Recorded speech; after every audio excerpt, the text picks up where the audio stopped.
What's up, everybody? We are in 1 Kings chapter 13, page 365, roughly, in the scriptures. We have an intriguing story this week in the scriptures. And so remember that we were dealing with Jeroboam and Rehoboam, Rehoboam being the king of Judah, Jeroboam being the king of Israel last week. If you didn't read that or watch that, go read that, okay? Context is king, man.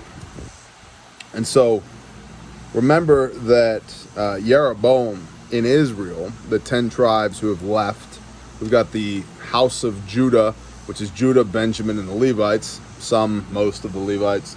Then we've got the house of Israel, which is everybody else, okay? Jeroboam's running the house of Israel, those 10 tribes, and he is slaughtering his own slaughterings at his own festival, not Yah's festival. And he performed a festival for the children of Israel and offered on the slaughter place and burned incense, not to Yah, to all these false gods. So bad news. Chapter 13. And see, a man of Elohim went from Judah to Bethel, and by the word of Yahweh, while Jeroboam was standing by the slaughter place to burn incense. Okay, so Jeroboam is in the midst of his pagan apostasy at this point, and this man of Elohim comes from Judah to Bethel, and he comes up to Jeroboam, and he cried out against the slaughter place by the word of Yahweh, and said, O slaughter place, thus said Yahweh. Prophecy here, pay attention. See, a son is to be born to the house of David, Yoshiyahu, or Josiah, is his name. And on you he shall slaughter the priests of the high places who burn incense on you, and men's bones be burned on you. So he's talking, this man of Elohim is talking to the slaughter place, saying, on you, these priests of Jeroboam, who slaughter and burn incense to people who are not Yahweh or Elohim, will be burnt on this altar. So this man of Elohim's laying it down. He's like, nice slaughter place. I'm going to put all your false prophets on there and burn them there. And he gave a sign the same day. By the way, 2 Kings 23 goes into a bit of this. And Josiah is also named in Matthew's genealogy in Matthew chapter 1, the genealogy of Yeshua Messiah. Josiah was kind of a hardcore, good dude. He did some cool things. And he gave a sign the same day, the man of Elohim, saying, this is the sign which Yahweh has spoken. See, the slaughter place is split apart, and the ashes on it is poured out. And it came to be, when King Jeroboam heard the saying of the man of Elohim, who cried out against the slaughter place in Bethel, that he stretched out his hand from the slaughter place, saying, seize him, grab that guy. Then his hand, as he said, grab that guy. Then his hand, which he stretched out towards him, dried up, so that he was unable to bring it back towards him. And the slaughter place was split apart, and the ashes poured out from the slaughter place, according to the sign which the man of Elohim had given by the word of Yahweh.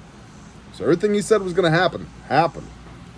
And the king answered and said to the man of Elohim, please appease the face of Yahweh your Elohim. Now remember, this is King Jeroboam of Israel. And he's like, hey, man of Elohim, could you talk to that guy, Yah, who's your guy, and say, could you fix the king's arm, please? Yeah, Yahweh, your Elohim. Please appease the face of Yahweh, your Elohim, and pray for me that my hand might be restored to me.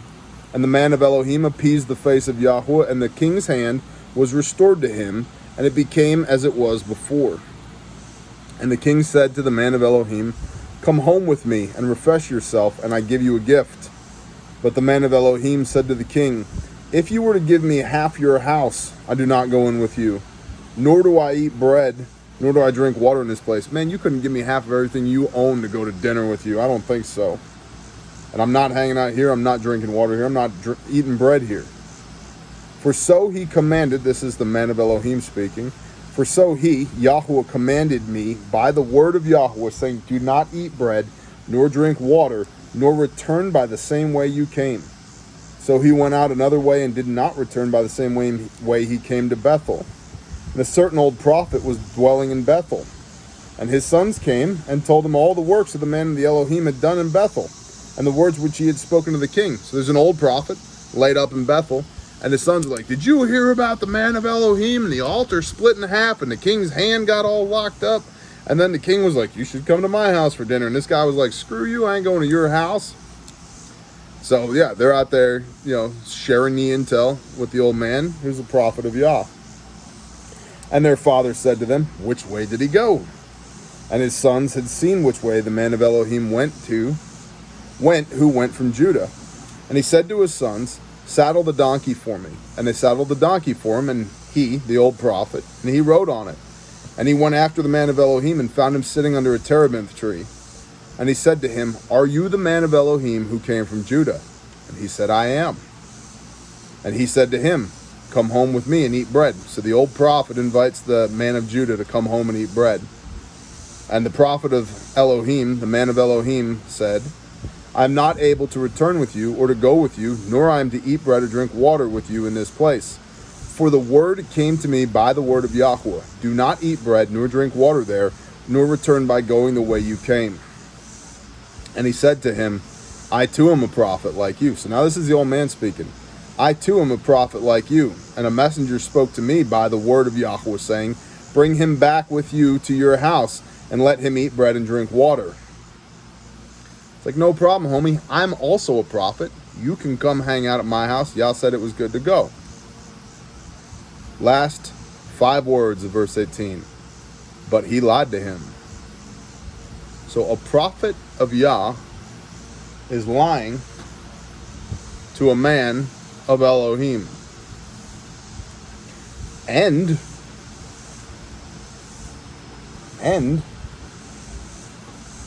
it's Yah's will that this is happening. Imagine that. So there is a difference between lying and bearing false witness. Why? The old man is trying, the man of Elohim here, to see if he has the conviction to stick to the word of Yah. And we shall see. So he turned back with him and ate bread in his house and drank water. And it came to be, as they sat at the table, that the word of Yahweh came to the prophet, the old man, who had brought him back. And he cried out to the man of Elohim, who came from Judah, saying, thus said Yahweh, because you have rebelled against the mouth of Yahweh, and have not guarded the command which Yahweh your Elohim commanded you, and turned back, and ate bread, and drank water, in the place of which he said to you, do not eat bread nor drink water, your body shall not enter into the burial site of your fathers. And it came to be, after he had eaten bread, and after he had drunk, that he saddled the donkey for him, and for the prophet whom he had brought back. So the old man said, hey, dude, because you couldn't listen to the word of Yah, you will not be buried with your family. You will not be buried with your fathers. You ain't going to make it home. But the old man did saddle the donkey for him, and he put the prophet, the man of Elohim, on the donkey. And he went, and a lion met him on the way and killed him. Worked out good for him, didn't it? And his body was thrown on the way, and the donkey was standing by it, and the lion was standing by the body. And see, men were passing by, and saw the body thrown on the way, while the lion was standing by the body. And they went and reported it in the city where the old prophet dwelt. So the guy with the donkey, the prophet, finds out, hey, that guy you just put on your donkey, donkey's in the middle of the road, lion standing next to a dead body, that guy's probably dead. Chicken, knock it off.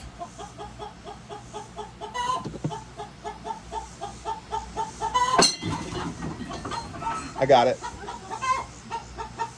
I just don't want it over there doing that. So this lion kills the guy on the donkey. And the donkey was standing by it, and the lion was standing by the body.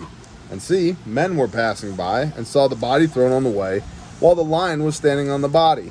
And they went and reported it in the city where the old prophet dwelt. And the prophet, who had brought him back from the way, heard it, and said, it is the man of Elohim who rebelled against the mouth of Yahweh, and Yahweh gave him to the lion, that tore him apart and killed him, according to the word of Yahweh which he spoke to him. So, it doesn't matter who you are, even if you are a man of Elohim or a prophet of Yah, you do not get to transgress the mouth of Yahweh. Nobody is allowed to be lawless. You are not allowed to transgress the mouth of Yahweh. And he, the old prophet, spoke to his sons, saying, "Saddle the donkey for me." And they saddled it. And he went and found his body thrown on the way, and the donkey and the lion standing by the body. And the lion had not eaten the body, nor mauled the donkey. And the prophet lifted up the body of the man of Elohim. The lion, huh? It makes you wonder. The Lion of Judah? Was it a lion or was it a something else? Was it a spiritual animal or a physical animal? I don't know. But it makes one wonder. And the prophet lifted up the body of the man of Elohim and placed it on the donkey and brought it back. And the old prophet came to the city to mourn and to bury him. And he placed his body, the man of Elohim's body, in his own burial site, the old man's own burial site. And they lamented over him, saying, "Oh, my brother." It's a sad thing. It must have sucked to be the prophet, because you see this guy coming through saying, "Yah told me not to do this thing," and then he does this thing right in front of you, and now you got to go pick up his dead corpse. And in fact, if you look back at verse 22, verse 21, "Thus said Yahweh, because you have rebelled against the mouth of Yahweh and have not guarded the command which Yahweh your Elohim commanded you, and turned back and ate bread and drank water in the place of which he said to you, do not eat bread nor drink water, your body shall not enter the burial site of your fathers." And it didn't. It was buried in the old man's burial site. "And it came to be, after he had buried him, that he spoke to his son, saying, When I am dead, then you shall bury me in the burial site where the man of Elohim is buried, laid my bones beside his bones. For the word which he cried out by the word of Yahweh against the slaughter place in Bethel, and against all the houses of the high places which are in the cities of Shomeron, Samaria, shall certainly come to be." So what he prophesied shall come to be. He was a man of Elohim. He did prophesy. He just also transgressed the word of Yah, the mouth of Yah. And after this event, Jeroboam, the guy with the shrivelly arm whose altar split in half, Jeroboam did not turn from his evil way, but again he made priests from all sorts of people for the high places. Whoever he wished, he ordained to become one of the priests of the high places. Imagine that. Whoever he wished, he ordained to become one of the priests of the high places. Sounds a lot like modern religion. And this matter was the sin of the house of Jeroboam, the lawlessness of the house of Jeroboam, even to cut it off and destroy it from the face of the earth. Interesting story. What do y'all think? I am truly interested in your comments. Bless y'all. Shalom.